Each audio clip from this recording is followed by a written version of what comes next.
बऱ्याचदा आपल्याला आपल्या जीवनात आपल्याच माणसांकडून चुकीची वागणूक मिळते. त्यावेळेला तर आपण शांत बसतो, पण नंतर आपल्या मनात धगधगणारा राग हा दुसऱ्याच कोणावर तरी दुसऱ्याच भांडणामध्ये बाहेर पडतो. पुढे जाऊन आपल्याला याचा पश्चातापच होतो. या पश्चातापाशी डील करण्याकरता काही समजुतीच्या गोष्टी.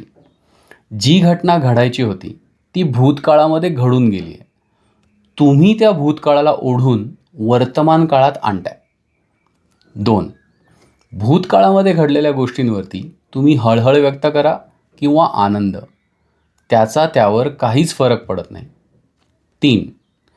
तुम्ही ज्या झाडाला खत पाणी घालणार तेच झाड बहरणार आहे. तुम्ही काट्याच्या झाडाला पाणी घातलं तर तुम्हाला काटे मिळतील. तुम्ही फळांच्या झाडाला पाणी घातलं तर तुम्हाला फळं मिळतील. तुमच्या पर्सनल आयुष्यात भूतकाळ, वर्तमान काळ आणि भविष्यकाळ, तुम्ही कोणत्या झाडाला खत पाणी घालताय? जस्ट एक थॉट.